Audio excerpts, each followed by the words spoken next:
Hello everyone, welcome to our channel. Friends, ఈ వీడియోలో మనం వీక్లీ అనాలిసిస్ గురించి మాట్లాడుకుందాం. ముందుగా మార్కెట్స్ లాస్ట్ వీక్ పర్ఫార్మెన్స్ గురించి మాట్లాడుకుని నెక్స్ట్ వీక్ మార్కెట్స్ ని ఇంపాక్ట్ చేయబోతున్న మేజర్ న్యూస్ అండ్ ఈవెంట్స్ గురించి డిస్కస్ చేద్దాం. అండ్ ఫైనల్లీ రేపటి ప్లాన్ ఆఫ్ యాక్షన్ మీకు ఎడ్యుకేషన్ పర్పస్ ఎక్స్ప్లెయిన్ చేస్తాం. ఈ వీడియోని ఎక్కడ స్కిప్ చేయకుండా ఎండ్ వరకు చూడండి. ఖచ్చితంగా ఈ వీడియో మీకు ఇన్ఫర్మేటివ్ అనిపిస్తుంది. ముందుగా నిఫ్టీ లాస్ట్ వీక్ పర్ఫార్మెన్స్ గురించి మాట్లాడుకుందాం. లాస్ట్ వీక్ చూసుకుంటే నిఫ్టీ పాజిటివ్ నోట్ తో ఓపెన్ అయ్యాయి. First 3 days markets up side వెళ్ళినప్పటికీ మనకి మేజర్ లెవెల్ 26,000 సైకలాజికల్ రెసిస్టెన్స్ అక్కడ నుంచి మార్కెట్ లో లాస్ట్ 3 days నుంచి కన్సిస్టెంట్ ఫాల్ అయితే విట్నెస్ చేస్తాం. ఇందులో పర్టికులర్ గా చూసుకుంటే ఫస్ట్ 2 days ఫాల్ అనేది చాలా నార్మల్ గా ఉంది. కానీ ఫ్రైడే ఫాల్ మార్కెట్ ఓపెనింగ్ చాలా స్ట్రాంగ్ గ్యాప్ డౌన్ ఓపెనింగ్ వచ్చింది. ఆల్మోస్ట్ 300 పాయింట్స్ నెగిటివ్ గా ఓపెన్ అయ్యింది. సో ఓవరాల్ గా last week markets recent swing high నుంచి 600 పాయింట్స్ ఫాల్ అయ్యాయి. మోర్ దాన్ 2% కరెక్షన్ విట్నెస్ చేస్తాం. సో లాస్ట్ వీక్ మార్కెట్స్ లో ఈ ఫాల్ రావడానికి మేజర్ గా 2 reasons ఉన్నాయి. ఒకసారి వాటిని రీకాల్ చేసుకుందాం. Reason number 1, because of Nifty IT sector. So major correction IT sector వల్ల వచ్చింది. Last week IT sector almost 13% వరకు మనకి ఫాల్ అయింది అండ్ ఫైనల్ గా 8% నెగిటివ్ గా క్లోజ్ అయింది. అదే లాస్ట్ 2 weeks నుంచి చూసుకుంటే Nifty IT sector more than 20% fall అయింది. ఈ correction only Indian IT companies కాదు, ఎంటైర్ వరల్డ్ లోని ఐటీ కంపెనీస్ లో స్ట్రాంగ్ సెల్ ఆఫ్ జరుగుతుంది. దీనికి మేజర్ రీజన్ ఏఐ ఫియర్. ఇప్పుడు రీసెంట్ గా వస్తున్న లేటెస్ట్ ఏఐ టెక్నాలజీ వల్ల ఎగ్జిస్టింగ్ కంపెనీస్ కి బిజినెస్ ఖచ్చితంగా డిస్టర్బ్ అవుతుంది అండ్ చాలా వరకు ఎగ్జిస్టింగ్ ఐటీ ఎంప్లాయీస్ కి జాబ్స్ లే ఆఫ్ జరిగే ఛాన్సెస్ ఉన్నాయి. So this was the primary reason అండి. సో దీని వల్ల ఐటీ సెక్టర్ ఖచ్చితంగా సఫర్ అవుతుంది. బట్ ఇది టెంపరీ పెయిన్ మాత్రమే. ఇప్పుడున్న ఎగ్జిస్టింగ్ ఐటీ కంపెనీస్ అన్ని కూడా ఈ లేటెస్ట్ ఏఐ టెక్నాలజీని అడాప్ట్ చేసుకోవడానికి ట్రై చేస్తున్నాయి. మేబీ కొంచెం టైం పడవచ్చు. బట్ ఏదేమైనా ప్రెసెంట్ ఐటీ సెక్టర్ లో స్ట్రాంగ్ సెల్ ఆఫ్ అనేది జరుగుతుంది. And second reason, last week లో మన ఇండియాకి సంబంధించిన ఇన్ఫ్లేషన్ డేటా రిలీజ్ అయిందండి. సో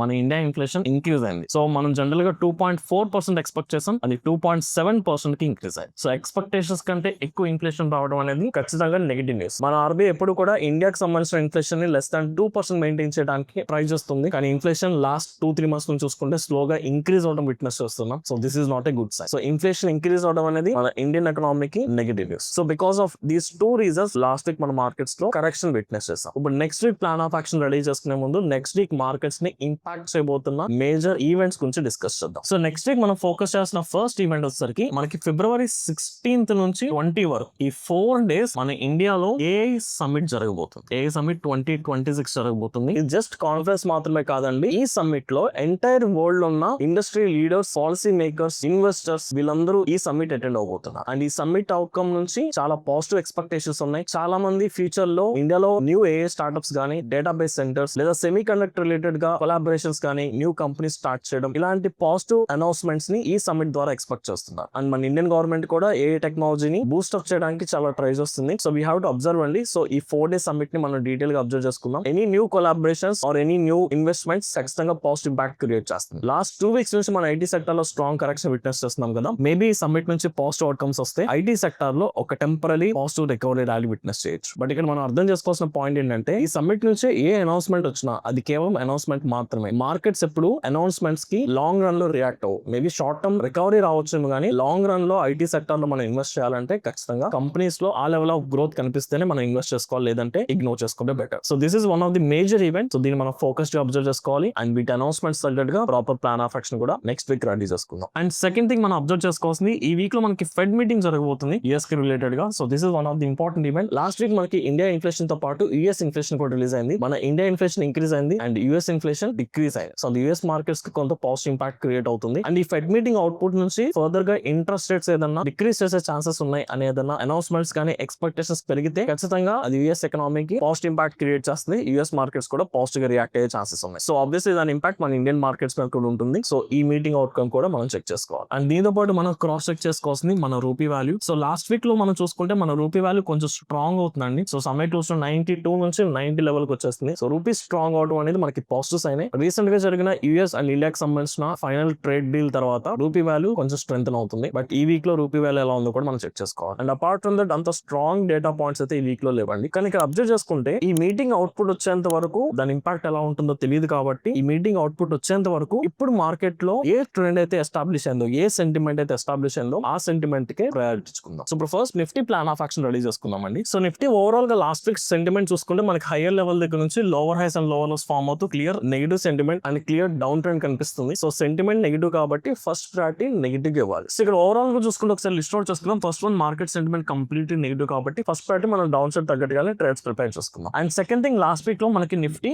మేజర్ సపోర్ట్స్ కూడా బ్రేక్ అయిపోయినాయి. అందులో first one 25,800 strong support. Even ఆ లెవెల్ మనకి బ్రేక్ అయ్యి ఇప్పుడు అది రెసిస్టెన్స్ కింద కన్వర్ట్ స్టార్ట్ అయిపోయింది. And at the same time 25,500 కూడా మనకి స్ట్రాంగెస్ట్ సపోర్ట్. ఈ లెవెల్ కూడా బ్రేక్ చేసి మార్కెట్ 25,500 కింద క్లోజ్ అయ్యింది. మేబీ అంత స్ట్రాంగ్ బ్రేక్అవుట్ అవ్వకపోయినప్పటికీ market below support level break అయింది కాబట్టి ఇప్పుడు ఈ సపోర్ట్ లెవెల్ ఒక రెసిస్టెన్స్ కింద చేంజ్ అయిపోయింది. So complete sentiment negative. కానీ మనం ఎప్పుడు టెక్నికల్ అనాలిసిస్ లో కనిపించే క్యాండిల్స్ ఆర్ ప్యాటర్న్స్ ఒక్కదాన్ని రివర్స్ కింద తీసుకోకూడదండి. అదర్ ఆస్పెక్ట్స్ కూడా చెక్ చేసుకోవాలి. So we need to check option chain analysis. ఒక్కసారి ఆప్షన్ చైన్ సెంటిమెంట్ ఏం కనిపిస్తుందో చూద్దాం. So 17th February related option chain చూసుకుందాం డేటాని. సో ఫస్ట్ ఇక్కడ మీరు పీసీఆర్ వాల్యూ అని క్యాలిక్యులేట్ చేసుకోండి, పుట్ కాల్ రేషియోని. సో మీకు పుట్ సైడ్ ఓవరాల్ గా 17,32,000 ఓపెన్ ఇంట్రెస్ట్ ఉంటాయి. కాల్ సైడ్ 38,15,000 ఓపెన్ ఇంట్రెస్ట్ ఉంది. సో మీరు పీసీఆర్ క్యాలిక్యులేట్ చేసుకుంటే so 17.32 divided by 38.15. So average గా మీకు పీసీఆర్ వాల్యూ 0.45. సో జనరల్ గా ఈ పీసీఆర్ వాల్యూ లెస్ దాన్ 1 వస్తే నెగిటివ్ సెంటిమెంట్. కానీ 0.5 ఆర్ 0.5 కంటే తక్కువ వెళ్తే అంటే లైక్ 0.5 కంటే తక్కువ 0.4, 0.3, 0.2 ఈ వాల్యూ కనుక వస్తే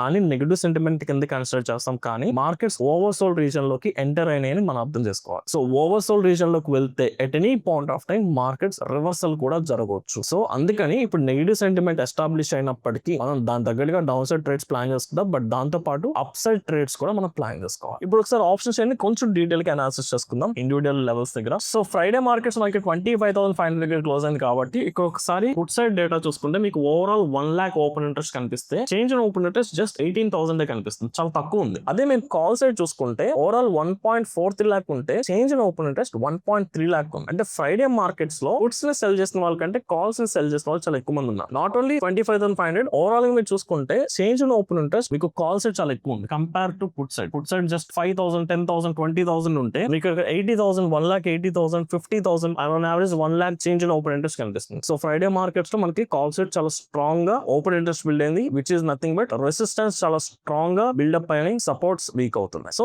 ఆప్షన్ అనాలిసిస్ కూడా నెగిటివ్ సెంటిమెంట్ కనిపిస్తుంది. కానీ ఇక్కడ ఈ పర్టికులర్ స్ట్రైక్ చూడండి 25,500 మార్కెట్ ఆల్మోస్ట్ ఇక్కడే క్లోజ్ అయ్యి అండ్ అది చాలా ఇంపార్టెంట్ సపోర్ట్ లెవెల్. ఇక్కడ ఓవరాల్ ఓపెన్ ఇంట్రెస్ట్ చూసుకుంటే ఈవెన్ దో పుట్ సైడ్ తక్కువ ఓపెన్ ఇంట్రెస్ట్ బిల్డ్ చేసినప్పటికీ స్టిల్ 1 lakh ఓపెన్ ఇంట్రెస్ట్ ఉంది. ఇక్కడ 1.43 lakh ఉంది. అంటే on an average call side put side ఎంత డిఫరెన్స్ లేదు. అంటే కాల్ సైడ్ చాలా స్ట్రాంగ్ గా రెసిస్టెన్స్ బిల్డ్ చేసినప్పటికీ పుట్ సైడ్ ఈ పర్టికులర్ లెవెల్ దగ్గర పీపుల్ ఎగ్జిట్ అవ్వలేదు. అంటే సో ఈ లెవెల్ స్ట్రాంగ్ రెసిస్టెన్స్ కింద వర్క్ అవడానికి ఎలా ఛాన్సెస్ ఉన్నాయో స్ట్రాంగ్ సపోర్ట్ కింద వర్క్ అవడానికి కూడా అంతే ఛాన్సెస్ ఉన్నాయి. అండ్ మూవింగ్ ఫర్దర్ ఒకవేళ 25,500 బ్రేక్ అయితే మనకి ఇంకా స్ట్రాంగ్ సపోర్ట్ మేబీ మీకు 25,000 దగ్గర ఉందండి. ఇక 25,000 దగ్గర మీకు నెక్స్ట్ స్ట్రాంగ్ సపోర్ట్ ఉంది ఆల్మోస్ట్ 1.27 lakh. ఇంకా అంత స్ట్రాంగ్ సపోర్ట్ ఇన్ బిట్వీన్ ఏం లేదు. నథింగ్ బట్ 25,500 బ్రేక్ అయితే 25,000 వరకు మనం ఫాల్ ఎక్స్పెక్ట్ చేయొచ్చు. ఒకవేళ మార్కెట్ అప్ సైడ్ కనుక వెళ్తే 25,500 తర్వాత మనకి కనిపిస్తున్న హైయెస్ట్ ఓపెన్ ఇంట్రెస్ట్ 25,600, మీకు ఆల్మోస్ట్ 1,97,000 ఓపెన్ ఇంట్రెస్ట్ ఉంది. అండ్ ఆఫ్టర్ దట్ మీకు ఇక్కడ 2,57,000 ఓపెన్ ఇంట్రెస్ట్ మళ్ళీ 26,000 దగ్గర కనిపిస్తుంది. సో 25,600 అండ్ 26,000 కూడా strong resistance levels. So that's it. So option chain analysis కూడా నెగిటివ్ సెంటిమెంట్ కనిపించినప్పటికీ ఓవర్సోల్డ్ రీజన్ లో ఉంది కాబట్టి market any point of time positive side turn అయ్యే ఛాన్సెస్ ఉన్నాయని కూడా మనం అర్థం చేసుకోవాలి. ఇప్పుడు exact plan of action ready చేసుకుందాం. 15 minutes టైం ఫ్రేమ్ వెళ్దాం. సో ఇప్పుడు మనకి నిఫ్టీ చూసుకుంటే ఫ్రైడే మార్కెట్స్ 25,500 బ్రేక్ అయినప్పటికీ ఇదంత స్ట్రాంగ్ బ్రేక్అవుట్ అయితే కాదు, ఇదంత స్ట్రాంగ్ క్యాండిల్ బ్రేక్ అవ్వలేదు. సో దీన్ని మనం ఎలా కన్సిడర్ చేసుకున్నాం అంటే 25,500 దగ్గర మార్కెట్ క్లోజ్ అయిందనే కన్సిడర్ చేసుకుందాం. అంటే మార్కెట్స్ ఎగ్జాక్ట్ గా ఒక సపోర్ట్ దగ్గరికి వచ్చి క్లోజింగ్ ఇచ్చింది. సో సపోర్ట్ దగ్గరకు వచ్చింది కాబట్టి టెక్నికల్ గా ఇక్కడ నుంచి అప్ సైడ్ వెళ్ళొచ్చు ఆర్ డౌన్ సైడ్ కూడా బ్రేక్ అవ్వచ్చు. సెంటిమెంట్ నెగిటివ్ కాబట్టి డౌన్ సైడ్ బ్రేక్ అయ్యే ఛాన్సెస్ ఉన్నాయి. ఓవర్సోల్డ్ రీజన్ లో ఉంది కాబట్టి అప్ సైడ్ వెళ్లే ఛాన్సెస్ కూడా కనిపిస్తాయి. అందుకని నేను పర్సనల్ గా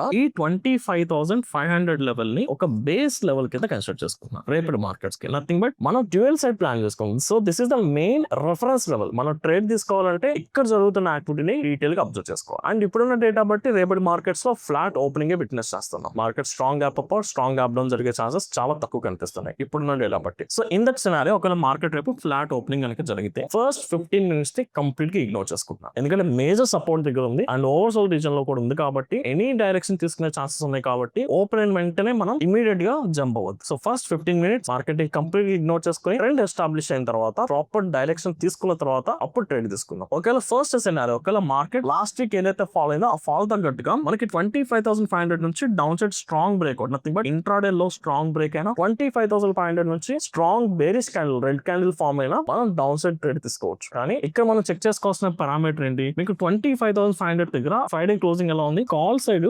1.4 lakh ఓపెన్ ఇంట్రెస్ట్ ఉంటే put side 1 lakh open interest ఉంది. ఎప్పుడైతే మనకి డౌన్ సైడ్ బ్రేక్అవుట్ వస్తుందో ఎప్పుడైతే 15 minutes తర్వాత డౌన్ సైడ్ ట్రెండ్ కన్ఫర్మేషన్ వస్తుందో అప్పుడు మీరు ఈ కాల్ సైడ్ ఓపెన్ ఇంట్రెస్ట్ పెరుగుతూ పుట్ సైడ్ ఓపెన్ ఇంట్రెస్ట్ తగ్గాలి. ఈ 1 lakh వాల్యూ తగ్గుతున్నట్టు కనిపించాలి. మనకి డౌన్ సైడ్ బ్రేక్ అయింది, కాల్ వాల్యూ పెరుగుతుంది కానీ పుట్ వాల్యూ తగ్గకపోతే ఇది ఇది ఫేక్ బ్రేక్అవుట్. అక్కడ మీరు ట్రాప్ లోకి వెళ్తారు, డౌన్ సైడ్ బ్రేక్ అయ్యి మళ్ళీ ఇమీడియట్ గా అప్ సైడ్ వెళ్ళిపోతుంది. అందుకని క్యాండిస్టిక్ ఒక్కటే మనకి క్రైటీరియా కాదు, క్యాండిస్టిక్ తో పాటు ఈ వాల్యూస్ ఎలా చేంజ్ అవుతున్నాయో చూసుకోవాలి. Call side 1.4 lakh value increase అవుతూ ఉండాలి అండ్ 1 lakh వాల్యూ డిక్రీజ్ అవుతూ ఉండాలి. పుట్ సైడ్ తగ్గాలి, కాల్ పెరగాలి. So this is the scenario. ఆ కన్ఫర్మేషన్ బట్టి డౌన్ సైడ్ ట్రేడ్ ఎగ్జిక్యూట్ చేద్దాం. అండ్ మనం అనుకున్నట్టు ఓవర్ సోల్డ్ రీజన్ ఉంది కాబట్టి మార్కెట్ ఫ్లాట్ అవుతున్నాయి, కన్సాలిడేషన్ జరిగి అప్ సైడ్ కూడా ఒక స్ట్రాంగ్ బ్రేక్అవుట్ రావచ్చు. మార్కెట్ 25,500 నుంచి కూడా అప్ సైడ్ బ్రేక్అవుట్ అవ్వచ్చు. ఒకవేళ అదే కనుక జరిగితే మనకి ఇది ఒకటే రిఫరెన్స్ కాదు, సేమ్ 25,500 స్ట్రైక్ ప్రైస్ దగ్గర మనకి కాల్ సైడ్ ఎంత ఉంది, 1.4 lakh, ఫుట్ సైడ్ 1 lakh. ఈ 1.4 lakh వాల్యూ తగ్గుతూ ఈ 1 lakh value foot side value increase అవ్వాలి. ఎప్పుడు మార్కెట్ అప్ సైడ్ వెళ్తున్నప్పుడు మనం అప్ సైడ్ ట్రేడ్ తీసుకోవాలంటే క్యాండిల్స్టిక్ తో పాటు ఈ డేటా కనిపిస్తేనే అప్ సైడ్ ట్రేడ్ తీసుకున్నాం, లేదంటే కంప్లీట్ గా ఇగ్నోర్ చేద్దాం. సో మార్కెట్ ఇంపార్టెంట్ సపోర్ట్ దగ్గర ఉంది కాబట్టి 25,500 ని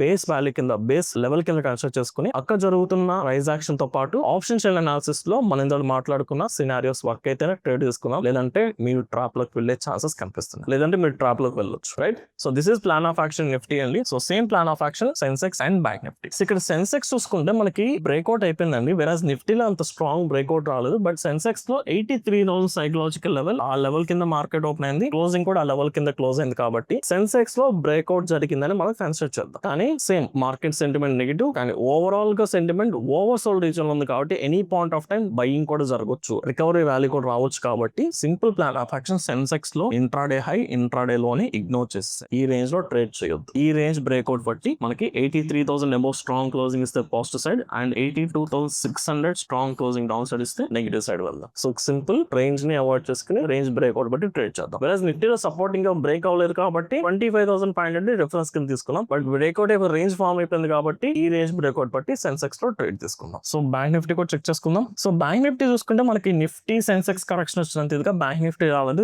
ఇన్ఫాక్ట్ కొన్ని బ్యాంకింగ్ స్టాక్స్ పాజిటివ్ గా క్లోజ్ అయ్యాయి. మార్కెట్స్ నెగిటివ్ వచ్చినప్పటికీ బ్యాంకింగ్ సెక్టర్స్ బెటర్ గానే పర్ఫార్మ్ చేసి ఓన్లీ ఫ్రైడే ఒక రోజు సెల్ ఆఫ్ వచ్చింది because of higher inflation. Because inflation పెరిగితే ఇంట్రెస్ట్ రేట్స్ పెంచుతారు, ఇంట్రెస్ట్ రేట్స్ పెరిగితే బ్యాంకింగ్ సెక్టర్ కి నెగిటివ్. సో అందుకని ఫ్రైడే ఒక రోజు మాత్రమే మనం బ్యాంకింగ్ సెక్టర్ లో స్ట్రాంగ్ నెగిటివ్ ఇంపాక్ట్ చూసాం. సో బ్యాంక్ నిఫ్టీ చూసుకుంటే మనకి రీసెంట్ స్వింగ్ లో బ్రేక్ అయిపోయిందండి. బట్ ఈవెన్ దో ఇది బ్రేక్అవుట్ అయినప్పటికీ మనకి ఇక్కడ మేజర్ సపోర్ట్ ఇంకొకటి ఉంది, 60,000. So this is the strong support level. ఒకవేళ బ్యాంక్ నిఫ్టీలో మనం డౌన్ సైడ్ ట్రేడ్ తీసుకోవాలనుకుంటే 60,000 లెవెల్ డౌన్ సైడ్ బ్రేక్ అయితే మనం వెళ్దాం. లేదా ఒకవేళ అప్ సైడ్ ట్రేడ్ తీసుకోవాలనుకుంటే మనకి ఇక్కడ రీసెంట్ స్వింగ్ హై ఫార్మ్ అయింది కదా, నథింగ్ బట్ 60,400 ఈ లెవెల్ అప్ సైడ్ బ్రేక్ అయితే అప్పుడు లాంగ్ పొజిషన్స్ అండ్ 60,000 కింద short, nothing but downside trades execute చేసుకుందాం. అండ్ 60,000 నుంచి 60,400 రేంజ్ ని ఇగ్నోర్ చేసుకుందాం. This is no trading job. So that's it guys. I hope ఈ వీడియో మీకు అర్థమైంది అనుకుంటున్నాను. ఇఫ్ ఇన్ కేస్ ఈ వీడియో కనుక మీకు ఇన్ఫర్మేటివ్ అనిపిస్తే ఈ వీడియోని లైక్ చేసి మీ జెన్యూన్ ఒపీనియన్స్ ని కమెంట్ సెక్షన్ లో మెన్షన్ చేయండి. అండ్ అలాగే ఒక ఇంపార్టెంట్ అనౌన్స్మెంట్, లాస్ట్ వీక్ ఒక ఆఫర్ ని అనౌన్స్ చేస్తాం. ఎవరైతే మన రెఫరల్ లింక్ తో first stock demat account open చేసుకుంటారో వాళ్ళకి life long 15 rupees brokerage offer ఇస్తున్నాం. జనరల్ గా మీరు ఏ బ్రోకర్ ఓపెన్ చేస్తున్నా ఫ్లాట్ 20 రూపీస్ పడుతుంది. బట్ మీరు కనుక మన రెఫరల్ లింక్ తో ఓపెన్ చేసుకుంటే 15 రూపీస్ కి ఇచ్చాం. సో సేమ్ ఆఫర్ ని ఈ రోజు కూడా ప్రొవైడ్ చేస్తాం as a Mahashivratri offer. So